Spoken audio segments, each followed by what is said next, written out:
Esse é o Ancapso e nós vamos falar agora da eleição na Turquia que aconteceu ontem e o resultado é que o Erdogan e o adversário dele, cujo nome é difícil de pronunciar, é Kılıçdaroğlu, eles vão para o segundo turno, tá? Deu o segundo turno, tá? Havia o risco do Erdogan ganhar já no primeiro turno, mas não, ele ficou com menos de 50% dos votos, então haverá um segundo turno em 2 semanas. Vamos entender o que está acontecendo lá, por que da importância dessa eleição na Turquia e o curioso, como que o Globo não percebe as semelhanças do Erdogan com o Lula, mas tenta ressaltar as semelhanças dele com o Bolsonaro? Ao contrário, ele é muito mais parecido com o Lula do que com o Bolsonaro. Vamos entender esse assunto? Essa notícia foi sugerida por Heitor Silva, o Império da Picanha Contra-Ataca e várias outras pessoas. Obrigado aí ao pessoal que sugeriu a notícia. Obrigado a você que está assistindo o nosso vídeo. Se você gosta do nosso conteúdo, por favor, deixe o seu like e se inscreva aqui no canal, né? Pois bem, essa é a terceira eleição do Erdogan, né? O Recep Tayyip Erdogan é o atual presidente da Turquia, não é esse cara não, esse cara aqui é o oposição, é o Kemal Kılıçdaroğlu. Enfim, os dois estão disputando essa eleição, mas essa é a primeira eleição que o Erdogan realmente pode não ganhar. A primeira ele ganhou fácil e o primeiro governo dele foi tido como muito bom. Ele abriu a economia turca, trouxe capital de investimento, avançou as negociações para a Turquia entrar na comunidade europeia, então foi muito bem. Só que aí ele se aproveitou em 2016, essa primeira eleição dele foi em 2013. Em 2016, ele se aproveitou de uma tentativa de golpe ou de um movimento dos militares que foi tratado como tentativa de golpe, e a partir daí ele embarcou numa ditadura completa, né? Igualzinho o seu Lula usando o 8 de janeiro para dizer que tem que aprovar PL de fake news e coisa e tal. Aliás, uma das leis passadas pelo Erdogan na esteira desse golpe foi justamente a lei que proíbe criticar o presidente da República. Meu amigo, é isso daí. É mais ou menos o que o Lula quer fazer com essa PL das fake news, né? Proibir criticar o governo, proibir criticar aquilo que o governo não queira que seja criticado. A discussão política vai estar só entre as coisas que o governo acha aceitável ser criticadas, né? Enfim, então o Erdogan sempre teve muito forte, apesar desses movimentos ditatoriais dele, né? Ele basicamente ele aparelhou o judiciário completamente, mandou prender opositores. Olha que coisa, não é igualzinho o Lula, mas calma, porque a coisa piora. Quando chegou em 2019, ele se defrontou com uma inflação de 43%. A inflação estava crescendo muito na Turquia, e o problema é o mesmo que vocês sabem, a inflação é sempre o mesmo problema. O governo não consegue arrecadar o suficiente, a economia não é tão grande para sustentar um governo daquele tamanho. Na verdade, é aquele negócio, a economia ela cresce no ritmo próprio, o governo acaba crescendo mais rápido, o governo acaba ficando um governo gigante, com gastos gigantes, e daí a economia não consegue sustentar, a sociedade turca não consegue sustentar um governo daquele tamanho, e daí o governo começa a imprimir dinheiro e começa a haver inflação. É sempre o caso da inflação, 100% das vezes é isso que acontece com a inflação. Só que daí, olha só o que o seu Tayyip Erdogan falou, ele falou que a inflação é culpa dos juros altos. Te lembra alguma coisa isso? Pois é, o Lula criticando aqui o pessoal do Banco Central, o Roberto Campos Neto, né, que está no Banco Central, que está mantendo a taxa de juros alta para conter a inflação. Todo mundo sabe que juros altos contêm a inflação, por quê? Porque enxuga dinheiro do mercado, então tira uma parte desse excesso de dinheiro que foi jogado pelo governo. É verdade que é uma solução temporária, isso só empurra o problema mais para frente, mas em tese governos são eternos, então ele pode ficar empurrando esse problema para frente ad infinitum, né?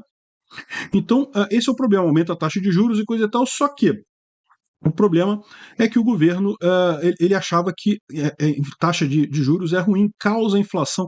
Olha só, literalmente foi isso que o Galípolo falou, que taxa de juros alta causa inflação. Não, é o contrário, todo mundo sabe que é o contrário. Mas o Erdogan, na posição dele de ditador supremo da Turquia, foi lá e mandou na marra o Banco Central diminuir a taxa de juros. E adivinha o que aconteceu? a inflação explodiu. É lógico, é evidente que é isso que vai acontecer.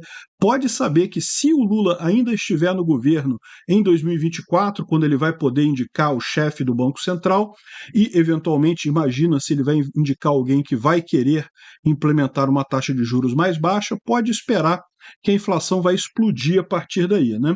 E aí a situação econômica na Turquia está realmente muito ruim. Desde 2019, 2020, e 2020 teve a pandemia, aquele negócio todo, e aí para piorar a situação do Erdogan também, no início de 2023 teve aquele terremoto na região da Turquia em que ele foi muito criticado. Parece que as forças turcas de socorro agiram mal, demoraram a agir, coisa e tal, então ele foi muito criticado pela gestão também do terremoto. Então essa é a primeira eleição dele que ele tem chance de perder. Até aqui as eleições todas ele ganhou com muita facilidade. Ele está no poder desde 2002, na verdade, olha só, no poder desde 2002. Foi em 2016 que ele teve o golpe, que ele entrou para o autoritarismo, né? Proibiu criticar o presidente, coisa e tal, aqui, ó. Lei contra insultos ao presidente, olha que coisa. Enfim, teve a eleição lá agora e é lógico, todo mundo está receoso do resultado, e o resultado foi não tão bom quanto se esperava, mas melhor do que o pior caso. Por quê? O Erdogan estava com mais de 50% até 90% dos votos apurados. Olha só, se o Erdogan fica com mais de 50% dos votos, ele já ganha no primeiro turno. É igualzinho aqui no Brasil. Como ele não fez mais de 50%, depois de 90% dos votos, o resultado foi esse daqui. A gente está nesse momento com 99% dos votos contados. O Erdogan tem 49,40% dos votos. O Kılıçdaroğlu tem 44,96% dos votos, e o terceiro candidato, o Ogan, tem 5% dos votos. Tem alguns outros candidatos que fizeram 0 ponto alguma coisa, os João Moedo da vida, os Dória da vida, né, que fizeram 0, alguma coisa por cento, mas a questão toda importante é que o Erdogan teve menos de 50% dos votos. Ainda tem voto para ser contado, então ainda tem 1% dos votos para ser contado. Então, em tese, ainda é matematicamente possível o Erdogan ganhar, mas é muito pouco provável, porque como falta 1% dos votos e ele precisa de 60%, né, de 0,6% dos votos, seria muito pouco provável que isso acontecesse. Enfim, o mais provável é que vai dar o segundo turno mesmo, que deve acontecer no dia 28 de maio, daqui a 2 semanas, e aí deve-se decidir qual dos dois que vai ganhar. Esperava-se que o Kılıçdaroğlu ele tivesse na frente do Erdogan, que ele tivesse mais votos que o Erdogan. Estava todo mundo prevendo já o segundo turno, mas com o Kılıçdaroğlu na frente, só que não foi isso que a gente teve, né? Aí o porquê disso daí, não dá para entrar nos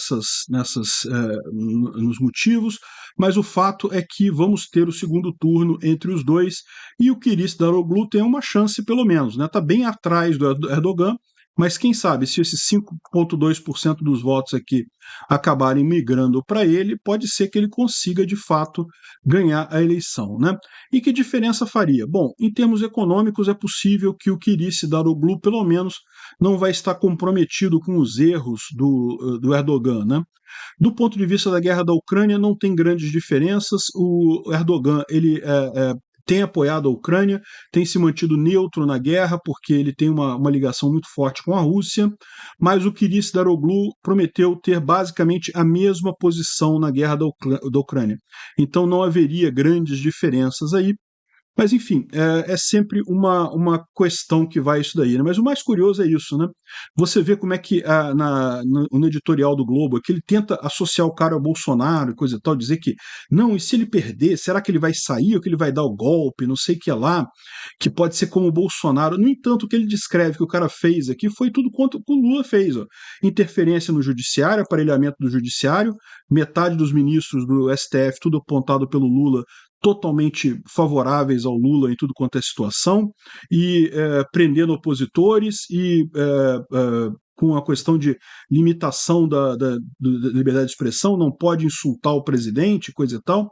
Ou seja, na verdade, ditador aqui, meu amigo, próximo ditador é mesmo Lula, não Bolsonaro, é o que a gente percebe até na própria o modo de tratar a coisa do Globo. É só levar para um caso fora. Aqui no Brasil, por algum motivo, eles acham que Lula é um democrata. Assinaram até cartinha da democracia. Obrigado por assistir o vídeo até o final. Além de curtir, compartilhar e se inscrever no canal, considere se tornar patrocinador com valores a partir de R$ 1,99. Clique no botão Seja Membro abaixo para saber as condições e vantagens de patrocinar o canal. Mais informações sobre o nosso projeto, visite nossos sites indicados na tela.